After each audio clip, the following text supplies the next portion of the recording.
Assalamualaikum semua, semoga kesehatan dan keberkahan senantiasa menyertai kita semua. Pada kesempatan kali ini, saya akan mempersembahkan sebuah cerita yang ditulis oleh Dioseta berjudul, Desa Genderuwo, Part 3, Keranda. Sebelum kita memulai cerita tersebut, alangkah baiknya untuk memberikan dukungan dengan cara like, komen, dan subscribe. Dukungan dari kalian sangat berarti bagiku dan akan menjadi motivasi bagi saya untuk terus membawakan cerita-cerita yang menarik lainnya. Dan jangan lupa mampir di Twitter Dioseta, untuk cerita-cerita horor yang lebih seru lainnya. Keranda bambu tua itu datang begitu saja di halaman rumah. Sebuah pertanda, harus ada satu orang yang dikurbankan. Sementara itu bola api yang melayang, Kunti sudah mengincar rumah kami. Aku duduk terdiam menatap pohon beringin di belakang rumah sembari membayangkan dengan apa yang terjadi dengan Pak Kasto beberapa hari yang lalu. Bila Pak Lek juga melakukan perjanjian dengan sosok yang menghabisi Pak Kasto, apakah di pohon ini juga ada sosok mengerikan itu? Genderuwo? Selama ini aku hanya mendengar sebutan itu dari desas-desus yang tidak pernah terbukti kebenarannya. Namun malam itu aku benar-benar melihat sosoknya. Jelas, ia jauh lebih mengerikan dari apa yang pernah ku dengar dari orang lain. Tapi, saat aku menghitung ulang satu persatu hal-hal aneh yang kualami di rumah ini. Mulai dari sosok di lemari kamarku, sesaji di kamar Bayu, hingga sosok menyerupai Pak Lek di kamar Bulek. Apakah itu semua ada hubungannya dengan ucapan nenek itu? Nenek itu berucap tentang yang Pak Lek lakukan ternyata lebih mengerikan dibanding apa yang kulihat kemarin di belakang rumah almarhum Pak Kasto. Tanpa sadar aku pun melamun di tempat itu hingga terdengar suara adzan berkumandang. Aku pun segera meninggalkan pohon yang semakin terlihat misterius itu dan kembali ke dalam rumah. Tapi malam itu hal yang tidak bisa kupikir dengan nalar pun terjadi lagi. Tanpa sengaja aku dan Bunga melihat keluar rumah. Saat itu kami tertegun melihat ada sebuah keranda yang tergeletak di halaman rumah. Sebuah keranda yang terbuat dari bambu yang sudah lapuk yang secara sekilas mungkin saja sudah tidak mampu mengangkat jenazah. "Ibu, itu ibu," Bunga berteriak dengan tubuh yang gemetar. Jelas saja rasa takut menyelimuti tubuhku dan Bunga. Bagaimana mungkin kami bisa tenang menghadapi kejadian ini sementara beberapa hari lalu baru ada seseorang yang meninggal tanpa ditemukan jenazahnya? "Ada apa toh, Endu?" Bulek menghampiri kami dan terhenti saat melihat keranda yang ada di halaman. Kali ini seketika wajahnya terlihat pucat tanpa bertanya-tanya seolah sudah mengerti dengan apa yang ada di hadapannya. "Wis wayahe toh? Sudah waktunya ya?" Pak Lek ikut mendatangi kami dan menanyakan hal tersebut kepada Bulek. "Wayahe opo Pak Lek? Waktunya apa Pak Lek?" Tanyaku yang tidak mau diam saja menjadi seseorang yang tidak mengerti dengan apa yang terjadi. "Wayahe bocah-bocah turu, endang leren, waktunya anak-anak tidur, sudah sana istirahat," perintah Pak Lek. Kami pun menuruti perintah Pak Lek dan meninggalkan keberadaan keranda yang berada di halaman rumah. Aku mengira keranda itu adalah bentuk teror dari orang yang tidak suka dengan Pak Lek, namun anehnya ekspresi Bunga kali ini terlihat aneh. Wajahnya benar-benar pucat. "Kinan, nanti malam aku tidur di kamarmu ya?" pinta Bunga. "Emang kenapa Bunga? Kok tumben? Nanti saja aku ceritakan, yang penting malam ini aku nggak mau tidur sendiri," ucap Bunga. Iya, aku pun segera merapikan kasurku agar muat untuk tidur berdua dengan Bunga. Tak berapa lama Bunga pun datang dengan membawa bantal dan boneka miliknya untuk tidur bersamaku. "Gak apa-apa kan Kinan?" tanya Bunga. "Yo ndak papalah, kayak sama siapa saja," ucapku yang mempersilahkan Bunga untuk tidur di kasurku, namun sepertinya ia belum berniat untuk segera tidur. Sembari merapikan buku-buku pelajaranku di meja, aku melihat Bunga yang melamun dengan tatapan kosong. "Sudah nggak usah khawatir, tadi aku dengar Pak Lek sudah meminta Mas Puguh buat menyingkirkan keranda itu," ucapku. Bunga menatapku sebentar dan kembali dengan wajah cemasnya. "Ini bukan pertama kali, Kinan," ucap Bunga setengah tidak yakin. Maksudnya, Bunga memainkan jari di pangkuannya dengan raut wajah cemas. Ia seolah merasa tidak yakin untuk bercerita. "Iya, dulu waktu aku kecil pernah ada kejadian seperti ini," sepertinya Bunga mencoba menceritakan sesuatu, namun ia seperti ragu-ragu dan cemas. Bunga bercerita bahwa kemunculan keranda tadi seolah membuka ingatan Bunga akan sesuatu yang sebenarnya sudah lama ia lupakan. "Dulu aku masih seumur Bayu, mungkin lebih kecil lagi," ucap Bunga. Saat itu tiba-tiba Bulek kaget dengan kemunculan keranda di depan rumahnya. Bunga tidak begitu paham apa yang terjadi, ia hanya melihat Bulek menangis sembari memeluk Paklek. Sementara Paklek hanya menatap keranda itu dengan tatapan yang dingin. "Aku ini bukan anak pertama, Kinan," ucap Bunga. "Sing bener. Tapi dari dulu waktu aku kecil aku tahunya kamu anak pertama Paklek," tanyaku.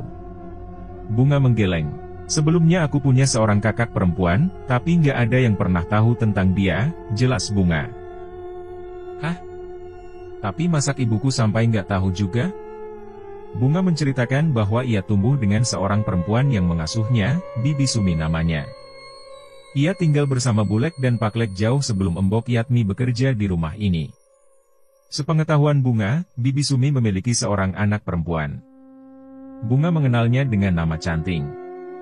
Umurnya mungkin selisih 5 tahun dari Bunga sehingga seringkali ia membantu mengurus kebutuhan Bunga untuk membantu Bibi Sumi. Saat itu rumah Paklek belum sebesar sekarang. Ia hanya memiliki tanah dengan rumah yang ala kadarnya. Menurut Bunga, Paklek juga sering mendapat cemoohan dari warga desa. Namun Paklek hanya bisa menahan rasa kesalnya menerima cemoohan itu. Bunga sendiri tidak bisa mengingat tentang cemoohan apa yang dilemparkan warga pada Paklek. Sampai suatu ketika, keranda itu datang. Paklek dan Bulek pun menyingkirkan keranda itu, namun keranda itu datang lagi di hari berikutnya. Kalau sebelumnya Paklek menatap keranda dengan raut wajah yang dingin, kali ini Paklek menatapnya dengan raut wajah yang pucat seolah takut akan sesuatu. Saat itu mereka meminta Bibi Sumi membawaku ke dalam kamar dan menemaniku untuk tidur. Sementara Paklek dan Bulek malah berada di depan bersama Canting sembari memeluknya. Malam itu sembari menemani Bunga, Bibi Sumi sesekali terisak. Ia benar-benar seperti menahan kesedihannya tanpa tahu harus melakukan apa. Bunga penasaran, namun Bibi Sumi meyakinkan Bunga agar tidak usah khawatir, hingga akhirnya Bunga pun bisa tertidur. Pagi setelahnya Bunga terbangun dengan seluruh rumah dalam keadaan tertutup dan lampu dimatikan. Seluruh gorden tertutup dan kondisi rumah seolah terlihat tidak ada orang bila dilihat dari luar. Bulek yang menyadari bahwa Bunga terbangun pun segera menghampirinya dan mengajaknya masuk ke dalam kamar lagi. Namun saat itu, Bunga sudah sempat melihat keberadaan keranda dengan Canting yang berada di dalamnya. Bibi Sumi berada di sebelahnya sembari menyiramkan air kembang beberapa kali dengan sebuah siwur. Bunga saat itu takut hingga tidak mampu berkata-kata. Namun sebelum ketakutannya membuatnya bertanya pada Bulek, tiba-tiba Paklek datang menghampiri Bulek di kamar Bunga. "Nek Dewi Swero, Ngoiki wae, kalau dia sudah melihat, pakai ini saja." Paklek memberikan 2 buah daun hitam kepada Bulek. Bulek pun menutupi kedua mata Bunga dengan daun itu. Ia merasa pikirannya begitu tenang hingga akhirnya Bunga benar-benar melupakan kejadian itu, baru saat tadilah ia kembali teringat saat melihat keranda itu kembali. Entah berapa hari setelah kejadian itu, di dalam kelinglungannya Bunga mengantar kepergian Bibi Sumi pergi dari rumah itu. Ia sempat bertanya mengapa Bibi Sumi pergi, namun Bulek hanya menjawab bahwa tugasnya sudah selesai. Saat berpamitan untuk terakhir kalinya dengan Bibi Sumi, Bunga sedih. Tapi saat itu Bunga juga sedang linglung. Dalam keadaan itu Bibi Sumi membisikkan sesuatu yang tidak Bunga hiraukan. "Canting bukan anak Bibi Sumi, ia kakak kandungmu," ucap Bibi Sumi yang setelahnya meninggalkan rumah. Entah mengapa ucapan itu baru teringat barusan saat Bunga melihat keranda tadi. Ingatan yang muncul itulah yang membuat wajah Bunga seketika memucat. "Itu kuburan Canting," Bunga menunjuk ke arah pohon beringin yang terlihat dari jendela kamarku. "Kini terjawab sudah kuburan siapa yang berada di bawah pohon itu." Aku menelan ludah mendengar cerita Bunga, ia terlihat pucat dan seringkali melihat ke arah pintu. Namun aku berusaha membuatnya tenang dan meyakinkannya bahwa keberadaan keranda tadi pasti berbeda dengan yang ada di ingatannya itu. Aku tidur memeluk Bunga dengan selimut yang menyatukan kami. Sepertinya aku berhasil melenyapkan rasa cemas Bunga hingga akhirnya kami berdua tertidur. Tapi, suara ketukan pintu menggugah kami. "Tok tok tok, Bunga? Kamu tidur sama Kinan?" Terdengar suara Bulek mengetuk pintu kamarku. Aku melihat ke arah jam dinding dan mendapati jarum pendek mengarah di pukul 1 dini hari. Tok tok tok, Bunga terbangun, ia memberi isyarat padaku dengan menggeleng untuk tidak memberitahukan keberadaan dirinya pada Bulek. Bunga ketakutan, tubuhnya gemetar mendengar suara ibunya sendiri. "Kinan? Bunga di kamar?" tanya Bulek. Memang aneh, jarang sekali Bulek mengganggu jam tidur kami. Seketika aku membayangkan kejadian yang diceritakan Bunga tadi. Beruntung aku mengunci pintu kamar, sehingga Bulek tidak bisa masuk sebelum aku menyiapkan mentalku. Sayangnya beberapa saat kemudian terdengar suara langkah kaki lain yang mendekat. Buka pakai kunci ini saja, itu suara Pak Lek. Mengetahui bahwa Pak Lek memiliki kunci seret, kami pun kembali ke posisi tidur dengan menutupi kepala kami dengan selimut. Triet! Pintu kamar pun terbuka. Suara langkah kaki 2 orang mendekat ke arah kami. Dari balik selimut aku berusaha berpura-pura tidur berharap mereka tidak menyadari keberadaan Bunga, namun jelas saja itu mustahil. "Bunga, kenapa tidur di sini? Ayo ibu temenin tidur di kamar," terdengar suara Bulek yang kini berada di dekat kasur. "Bunga mau di sini ibu, sama Kinan," balas Bunga dengan berpura-pura baru saja terbangun. "Gak bisa, Kinan harus istirahat," kini suara Bulek terdengar lebih tegas. Ia setengah memaksa Bunga hingga akhirnya Bunga berdiri dan berjalan meninggalkan kamar dengan tangan ibunya menggandengnya dengan memaksa. Aku ikut terbangun saat ia meninggal kamar. Bunga hanya menoleh padaku dengan wajah sedihnya. "Bulek, aku ikut tidur kamar Bunga ya," aku mencoba menawarkan diri untuk itu. Bulek pun menatapku dengan mata yang tajam, ia seperti tidak menyukai perkataanku. "Kamu tetap di sini," hanya itu balasan dari Bulek. Namun anehnya ucapan Bulek yang sesingkat itu bisa membuatku tertahan dan tidak berani untuk mendekat kepada mereka. "Bunga, semoga yang kamu ceritakan itu hanya mimpi buruk," doaku saat itu. Entah apa yang terjadi saat itu, namun rasa ngantuk benar-benar mengalahkanku hingga aku pun tertidur. Pagi itu aku terbangun seperti biasa, aku pun bergegas bersiap untuk berangkat sekolah sekaligus membantu mempersiapkan Bayu untuk berangkat denganku juga. Tapi Bunga tidak terlihat juga, aku pun teringat ceritanya semalam dan segera naik ke atas dan menghampiri kamar Bunga. "Bunga?" ucapku sembari mengetuk kamarnya, namun tidak ada jawaban. Aku yang khawatir pun segera membuka kamar Bunga yang tidak terkunci. Lampu kamarnya masih mati dan terlihat seseorang tertidur di kasurnya. "Bunga sakit, dia nggak sekolah dulu." Tiba-tiba suara Bulek mengagetkanku dari belakang. Aku yang hendak menghampiri Bunga pun mengurungkan niatku saat melihat kedatangan Bulek. "Saya siapin obat buat Bunga, Bulek," aku menawarkan diri. "Gak usah yakinan, biar Mbok Yatmi saja," Bulek menjawab dengan tatapan dingin. Kali ini aku merasa perasaan yang aneh yang membuatku takut terpancar dari Bulek. Dengan ragu aku menutup pintu kamar Bunga dan berangkat ke sekolah dengan Bayu. Namun sepanjang jalan, aku tak henti-hentinya memikirkan Bunga. Setelah malam itu, semua hal mulai menjadi aneh. Bunga hampir tidak pernah keluar dari kamarnya. Untuk makan, Mbok Yatmi selalu mengantarkan makanannya ke dalam kamar. Pernah saat Bulek dan Pak Lek tidak ada, aku mencoba mengetuk kamar Bunga dan melihat keadaannya. Namun saat itu ia hanya berdiri dengan tubuhnya yang kurus dengan tatapan mata yang kosong. "Bunga," aku mencoba menegurnya, tapi ia malah menoleh sembari tersenyum aneh dengan wajah pucatnya ke arahku. Ia tidak mengatakan sepatah kata pun sama sekali. Tapi saat aku mendekat, terdengar suara Mbok Yatmi yang memasuki rumah. Sekali lagi aku mengurungkan niatku. Entah mengapa aku merasa bahwa mendekati Bunga saat ini adalah hal yang dilarang. Hari-hari semakin berlalu, namun keadaan Bunga tidak kunjung membaik. Sebaliknya, Bulek malah memberitahu bahwa Bunga tidak lagi bisa bersekolah dan harus dirawat di rumah. Sempat beberapa perwakilan sekolah datang untuk menjenguk, namun mereka hanya melihat Bunga sekilas dan Bulek segera menjauhkan mereka dari Bunga. Satu yang aku takutkan. Tubuh Bunga terlihat semakin kurus. Sebelum malam itu, Bunga adalah remaja perempuan yang cantik di antara perempuan seumurannya. Aku sempat mendengar gosip ada beberapa teman sekolahnya yang naksir dengannya. Tapi kondisinya sekarang sangat jauh dari itu, tubuhnya kering, seolah hanya tersisa sedikit daging di balik kulitnya. Sekitar matanya menghitam dengan wajah yang pucat. "Kak Bunga sakit apa sih ibu?" Pernah Bayu menanyakan hal itu pada Bulek, namun Bulek hanya menjawab seadanya dan tidak pernah menjelaskan dengan lebih rinci. Aku pun pernah menawarkan diri untuk membantu mengurus Bunga, namun Bulek melarang. Hanya Mbok Yatmi yang diizinkan mengurus Bunga. "Mas Puguh, tahu tentang sakitnya Bunga gak?" Aku pernah mencari tahu tentang permasalahan Bunga dari Mas Puguh, namun Mas Puguh pun tidak memberikan jawaban yang memuaskan. Ia malah mengelus kepalaku dengan tatapan mata cemas.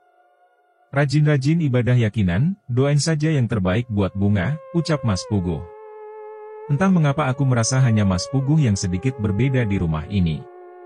Semenjak Bunga sakit, ia juga sering terlihat cemas. Aku ingin menceritakan apa yang Bunga ceritakan di malam itu padanya, namun aku masih merasa takut. Kadang aku suka merasa merinding dengan tiba-tiba saat berada di rumah. Aku merasa seolah ada sosok lain yang tinggal di rumah ini selain kami semua. Pernah saat aku membersihkan halaman belakang, aku merasa ada yang mengawasi dari jendela kamar Bunga.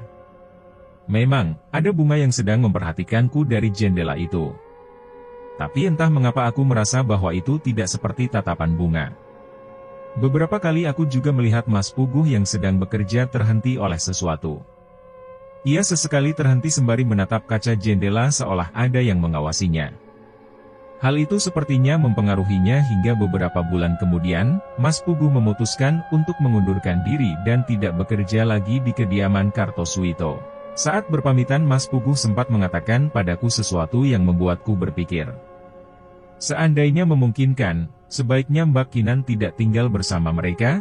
Aku menanyakan maksud dari ucapan itu, dan mengapa Mas Puguh bisa berkata seperti itu. Tapi ia tidak mau menjawab. "Kalau saya sampai menyinggung Bapak, saya bisa mati kapan saja," derita Bunga. Suara isak tangis terdengar di tengah malam. Aku mencoba keluar dari kamar untuk mencari asal suara itu, namun Mbok Yatmi tengah duduk di kursi kayu yang diletakkan di ruang tamu. Ia menunggu di sana dengan penerangan sebatang lilin. Aku berpikir apakah sudah dari malam-malam sebelumnya Mbok Yatmi selalu berjaga di ruangan ini?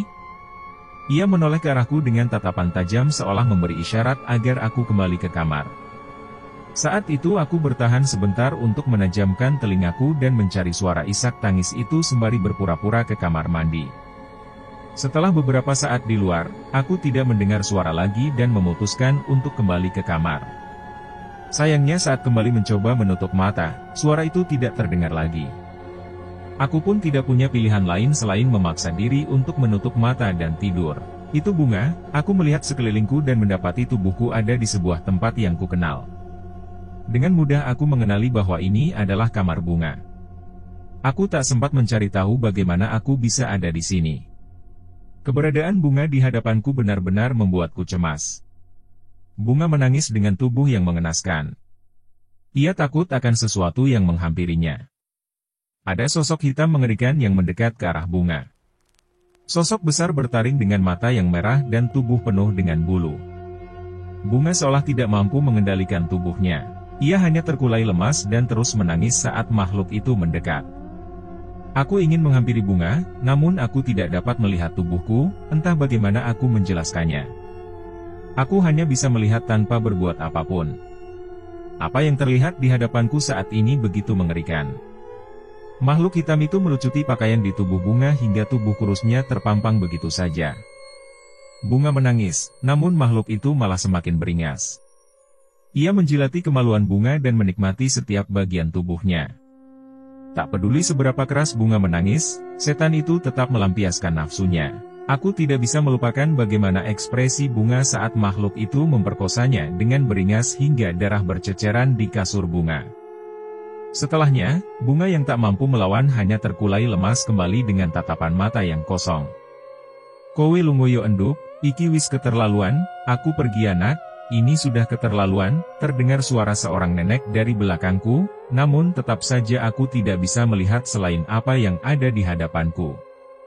"Wong-wong iki wis ora duwe ati, dek tego nglacurake anake dewe kanggo demit kui. Keluarga ini sudah tidak punya hati, mereka bahkan tega melacurkan anaknya sendiri pada setan itu." Sebelum sempat bertanya lebih jauh, tiba-tiba aku terbangun dengan tubuh yang penuh keringat. Tubuhku begitu lemah seperti seseorang yang kehabisan tenaga. Aku hanya terduduk sembari memikirkan apa maksud mimpi tadi. Apakah itu benar terjadi atau hanya sekedar kekhawatiranku akan keadaan Bunga? Aku hanya anak SMP, apakah mungkin aku bisa hidup bila harus meninggalkan rumah ini? Tinggal di desa ibu seorang diri jelas tidak mungkin, tapi aku mulai yakin bahwa ada sesuatu di rumah ini yang tidak beres. Tanpa adanya Bunga, aku dan Bayu berusaha mengacuhkan perasaan aneh itu sembari menghabiskan waktu menonton televisi atau bermain bersama Bayu. Sebisa mungkin aku berusaha bersikap biasa seolah tidak mengetahui apapun. Sampai suatu malam, aku mulai merasakan keanehan lagi. Kami di dalam rumah, namun udara dingin berhembus meniup tubuh kami semua. Sudah dipastikan semua pintu dan jendela terkunci, hal itu jelas terasa tidak wajar. Beberapa saat kemudian, Pak Lek ambruk. Ia terjatuh lemah dengan tiba-tiba. Pak Lek menjerit kesakitan hingga tubuhnya kejang. Bulek panik, namun itu tidak lama. Tiba-tiba pintu kamar Bunga terbuka dengan sendirinya. Bersamaan dengan itu, Pak D terhenti dari kejangnya. Braaat, suara itu terdengar menggema di rumah membuatku merinding seketika. Braaat. Bola lampu pecah, kursi bergeser dan berjatuhan begitu saja. Bayu takut, aku memeluk Bayu dan membawanya mendekat ke pintu bersiap-siap bila kami harus keluar dari rumah ini. Jangan keluar. Perintah Embok Yatmi. Ia memerintahkanku dan Bayu menjauh dari pintu dan jendela-jendela rumah. Dan benar saja, seketika seluruh listrik di rumah saat itu mati tanpa sebab. Merasa tak tahu harus berbuat apa, aku memilih untuk mendekat kepada Embok Yatmi dan Bulek. Pak Lek sudah kembali mendapatkan kesadarannya dan berusaha mengatur nafasnya. Seketika saat itu suasana di rumah begitu hening. Sebegitu heningnya hingga aku bisa mendengar suara nafasku sendiri. Namun dengan jelas aku masih merasakan seolah nyawaku ada di ujung tanduk. Bulek, ini kenapa? Tanyaku mencoba mencari jawaban dari mereka yang masih terdiam. Ini ulah mereka, orang-orang yang tidak tahu diuntung. Pak Lek menggantikan Bulek menjawab pertanyaanku. Dari jauh aku memperhatikan kaca jendela. Samar-samar aku melihat ada sesuatu yang aneh. Semakin kuperhatikan semakin kudapati bahwa itu adalah sosok api yang melayang-layang mengitari rumah. Api itu melayang tanpa adanya obor atau orang yang membawanya. Gimana ini, Pak? Bulek terlihat cemas. Tenang, kita hanya lengah. Pak Lek mencoba menenangkan Bulek, namun tak jauh dari ucapan itu tiba-tiba Bayu terlepas dari pelukanku. Ada sesuatu menariknya menjauh hingga terseret. Bayu! Aku mencoba menggapainya, sementara itu di sisi lain terlihat keanehan dari Embok Yatmi. Matanya melotot dengan tubuh yang kaku, ia tak bergerak seperti ada sosok yang mencekiknya. Embok Yatmi.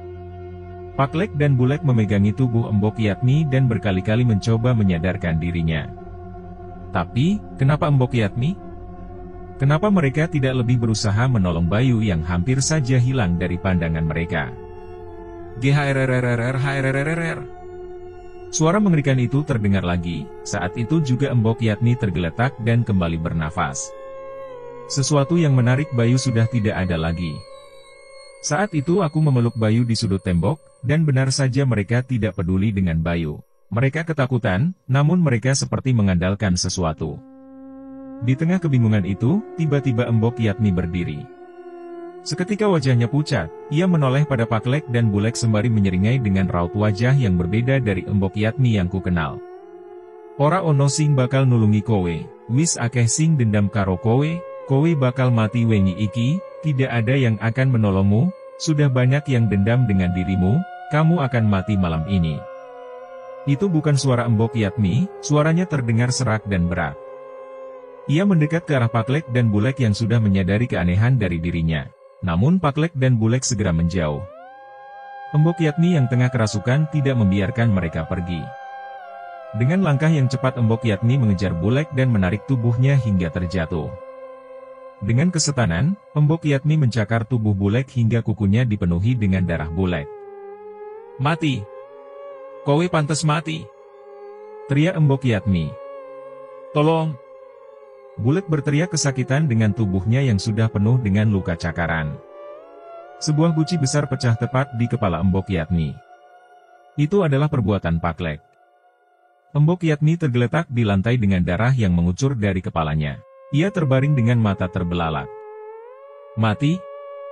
Embok Yatmi mati? Aku gemetar melihat pemandangan itu. Entah aku harus bersyukur karena Bulek selamat atau mengkhawatirkan kondisi Embok Yatmi yang tidak sadarkan diri. Pak, kalau Embok Yatmi mati gimana? Bulek juga khawatir. Kita pikirkan nanti, yang penting kita selamat. Pak Lek membantu Bulek berdiri dan meninggalkan tubuh Embok Yatmi begitu saja. Namun sebelum mereka melangkah lebih jauh aku menyadari ada sesuatu di belakang mereka. Pak Lek! Awas! Pak Lek dan Bulek menyadari teriakanku dan menoleh ke belakang, namun mereka terlambat. Mereka tercekik oleh dua tangan yang menangkap mereka. Itu adalah Embok Yatmi. Ia masih hidup dengan seluruh darah yang masih mengucur dari kepalanya. Pakaiannya sudah penuh dengan darah dan sebagian darahnya berceceran di lantai rumah. Harusnya tenaga seorang perempuan tidak akan kuat menahan Pak Lek dan Bulek, namun entah mengapa cekikan itu membuat Pak Lek dan Bulek tak berdaya. Mereka tak mampu bernafas dengan leher yang mereka yang mulai berdarah dengan cengkeraman Embok Yatmi. Aku ingin berusaha memberanikan diri untuk melakukan sesuatu. Hanya ada sebuah kursi kayu di dekatku yang mungkin bisa kulemparkan kepada Embok Yatmi. Brak! Lepasin! Teriakku. Aku sudah melemparnya sekuat tenaga, namun kursi itu hanya menghantam tubuh Embok Yatmi tanpa membuatnya bergerak sedikit pun. Di tengah kebingunganku, tiba-tiba Embok Yatmi menatap ke satu sisi. Ia menatap ke arah kamar bunga. Dalam sekejap wajah Embok Yatmi yang mengancam berubah menjadi waspada. Ada bunga di sana, ia berjalan selangkah demi selangkah menuruni anak tangga. Matanya sayu dengan wajahnya yang pucat. Tapi tepat saat sampai di bawah, Embok Yatmi berteriak-teriak tidak karuan. Ia jatuh berguling-guling di lantai. Bunga berjalan ke arah pintu utama dan seluruh jendela bergetar secara bersamaan. Bunga! Aku mencoba memanggilnya. Diam! Bulek membentakku dengan keras. Ia melarangku untuk mengusik bunga. Aku takut, sangat takut. Aku hanya bisa memeluk Bayu dan melihat semua kejadian itu terjadi begitu saja. Pintu rumah terbuka, bunga pun keluar dari rumah. Angin berhembus begitu kencang masuk ke dalam rumah bersama berbagai suara yang tidak dapat dijelaskan dengan nalar. Ada suara tangisan, teriak kesakitan, hingga suara geraman hewan buas mengelilingi rumah ini. Semua itu begitu memekakan telinga hingga aku menutup telingaku rapat-rapat. Saat itu, Bulek yang menahan rasa sakitnya menarik tanganku dan Bayu dan membawa kami masuk ke dalam kamar. Ia segera menutup pintu kamarku rapat-rapat dan menguncinya. Bakinan, Embok Yatmi gimana? Bapak? Ibu? Bayu ketakutan hingga menangis. Aku pun kebingungan menghadapi kejadian ini. Sebisa mungkin aku menenangkan Bayu dan berusaha untuk menidurkannya. Sementara itu, bahkan dari dalam kamar kami masih merasakan sesuatu yang tidak wajar. Suara-suara aneh itu masih terdengar dari sekeliling rumah bersama kaca jendela yang beberapa kali bergetar. Kami berdua hanya bisa bersembunyi di dalam selimut hingga kami tidak ingat kapan akhirnya kami dapat menutup mata. Hal itu terjadi lagi, aku bermimpi melihat bunga. Ia jauh lebih lemah dibanding mimpi sebelumnya. Ada Pak Lek dan Bulek di sana, terdapat luka-luka di tubuh mereka persis seperti luka yang disebabkan Embok Yatmi tadi. Mereka mengantar bunga ke dalam kamar dan membukakan pintu untuknya. Wajah bunga ketakutan saat melihat ke dalam kamarnya. Di kamar itu ada sosok hitam yang kulihat sebelumnya memperkosa bunga, namun kali ini tidak hanya satu. Ada banyak dari mereka berkumpul di kamar bunga. Bayaran kami, salah satu dari makhluk itu menjulurkan tangannya kepada Pak Lek dan Bulek. Sisanya sudah bersiap menunggu bunga dengan wajah penuh nafsu dan begitu beringas. Pak Lek memerintahkan bunga untuk masuk ke dalam, namun Bulek ragu dan menahannya. Tapi tatapan mata salah satu makhluk itu menggetarkan mental Bulek dan membuatnya melepaskan bunga. Peliharaan yang kuat membutuhkan bayaran yang besar, ucap Pak Lek dengan raut wajah yang dingin. Bulek juga serupa, namun saat melihat bunga masuk di antara kerumunan setan itu bibir Bulek tergetar. Ibu, bunga menangis ketakutan.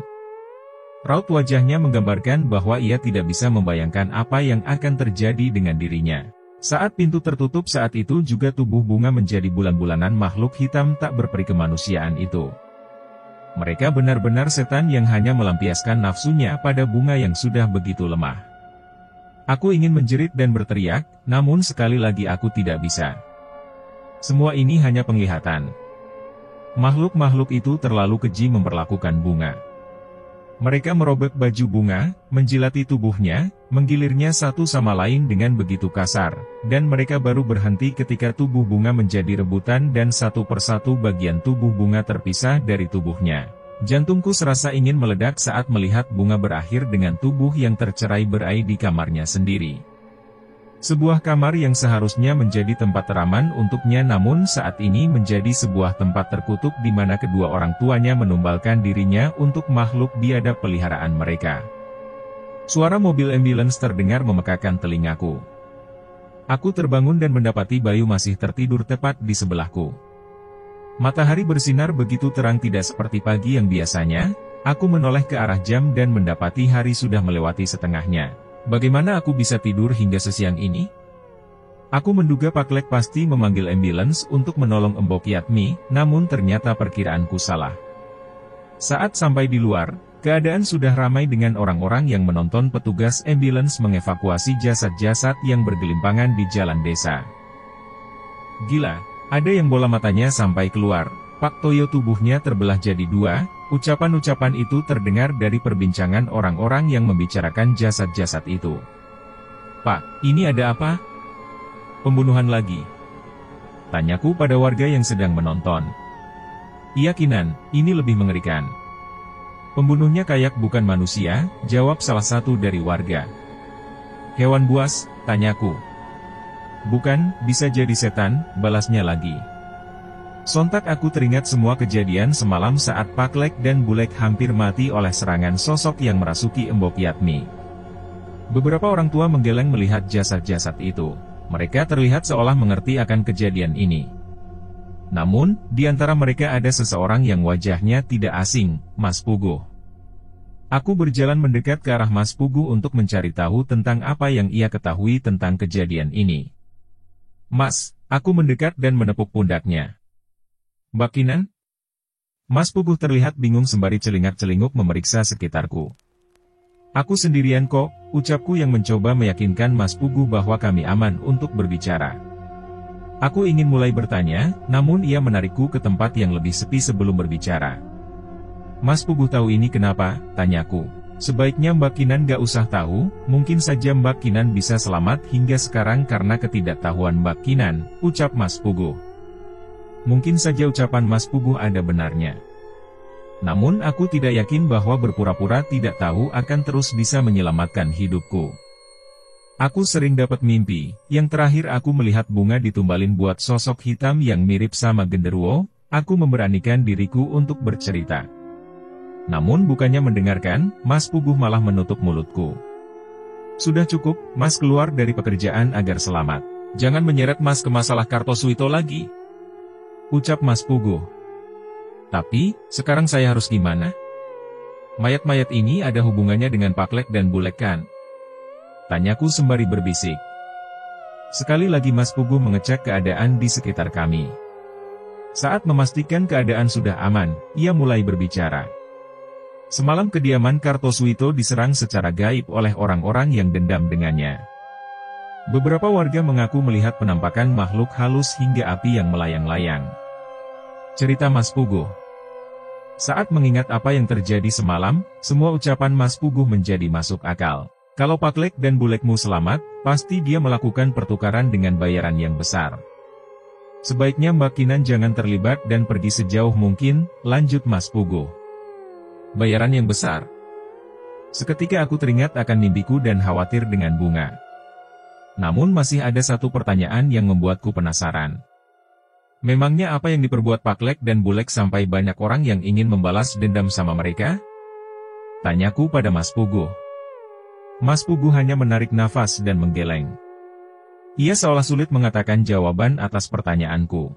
Kekayaan Pak Lekmu, hingga rumah yang sebesar itu semua berdiri di atas sekian banyak darah dan nyawa manusia. Setelah mengucapkan kalimat itu, Mas Puguh merasa perbincangan kami sudah tidak aman. Ia pun segera buru-buru pergi meninggalkanku. Apa maksud Mas Puguh? Biar berpikir bagaimanapun, aku tidak bisa menemukan jawaban dari ucapan Mas Puguh. Saat itu aku hanya memikirkan bagaimana keadaan Bunga saat ini. Aku pun berlari kembali ke rumah. Keadaan rumah masih sepi. Aku mencari keberadaan Embok Yatmi namun tidak ada tanda-tanda keberadaannya. Kamar Paklek dan Bulek masih tertutup, sementara kamar Bunga terbuka namun tidak ada seorang pun di kamar itu. Kamarnya sudah rapi dengan selimut yang terlipat. Bunga, aku mencoba memanggil berharap ada jawaban dari Bunga. Bunga. Aku mengeraskan suaraku dan mulai melihat ke bawah dan ke beberapa sudut rumah. Namun tanda-tanda keberadaan Bunga juga tidak kutemukan. Aku bingung, jantungku berdetak begitu cepat saat teringat mimpi semalam. Semoga saja mimpi itu hanyalah sebuah mimpi. Tapi, satu pemandangan membuatku terhenti. Gorden di kamar Bunga tersibak menunjukkan betapa besarnya pohon beringin di belakang rumah terlihat dari kamar Bunga. Aku mendekat ke jendela kamar itu dan melihat sesuatu yang berbeda di bawah pohon beringin itu. Kuburan, tidak hanya satu, kini ada satu buah kuburan lagi bersanding di sebelah kuburan yang Bunga katakan adalah kuburan kakaknya yang bernama Canting. Tubuhku lemas, aku pun segera berlari ke bawah memastikan milik siapa kuburan yang baru itu. Embok Yatmi? Atau Bunga? Apa aku boleh berharap bahwa kuburan itu bukanlah kuburan mereka berdua? Tapi baru saja aku sampai di samping rumah, aku terhenti dengan sebuah benda yang digeletakkan di samping rumah. Sebuah keranda bambu, aku terjatuh saat melihat ada sebuah jasad di keranda itu. Sebuah jasad yang dililit dengan kain jarik, namun wajahnya terlihat dengan jelas dengan kapas menyumpal hidungnya. Itu adalah Embok Yatmi, ia digeletakkan begitu saja di sebuah keranda, bahkan dengan mata yang masih terbuka. Seketika aku menangis dan mendekati jasad Embok Yatmi untuk menutup matanya. Namun tidak bisa, matanya masih terbuka seolah ia masih belum tenang. Aku membacakan doa bersama air mataku yang menetes. Keberadaan jasad Embok Yatmi di tempat ini seolah memastikan kuburan siapa yang berada di bawah pohon itu. Aku pun melangkah dengan lemah menuju pohon itu. Berbeda dengan kuburan Canting yang tak bernama, kuburan yang baru ini tertuliskan nama di sebuah nisan kayu sederhana. Bunga Gita Kartaswita, entah berapa lama aku menghabiskan waktuku meneteskan air mata di kuburan Bunga. Bukan hanya sedih akan kepergian Bunga, namun aku juga harus berpikir bagaimana dengan nasibku dan Bayu setelah ini. Di rumah Paklek dan Bulek, kamu bisa ngebantu mengurus Bayu. Tiba-tiba kata-kata ibu itu terngiang di pikiranku. Seketika perbincangan itu seolah seperti sebuah titipan bahwa aku harus membawa Bayu pergi dari keadaan ini. Saat sudah mampu mengendalikan emosiku, aku pun berdiri dan melihat rumah besar yang ada di belakangku itu. Aku mengusap air mataku dan memandang satu persatu jendela kamar di rumah itu. Saat ini aku merasa teka-teki di pikiranku mulai terbuka satu persatu. Dari jendela atas terlihat Paklek dan Bulek menatapku dengan tajam. Di kamarku, aku melihat sosok makhluk hitam dengan rambut panjang yang selalu muncul di atas lemari. Dan aku juga teringat sosok makhluk yang berada di kamar Bayu. Apa mungkin bila waktunya tiba, aku dan Bayu juga akan menjadi santapan makhluk-makhluk yang ada di kamar kami? Namun bagaimana cara kami untuk pergi dari keadaan ini? Sementara mungkin saja, Paklek dan Bulek sudah bersiap untuk mempersiapkan aku ataupun Bayu sebagai pengganti Bunga, bersambung. Tunggu kelanjutan cerita di bagian berikutnya, yang akan segera Mimin unggah dalam waktu dekat. Untuk video part sebelumnya, sudah Mimin taruh di dalam deskripsi. Serta ada juga cerita lainnya, yang tidak kalah bagusnya. Jangan lupa untuk like dan bagikan cerita ini kepada teman-teman dan saudara kalian, supaya channel ini terus berkembang.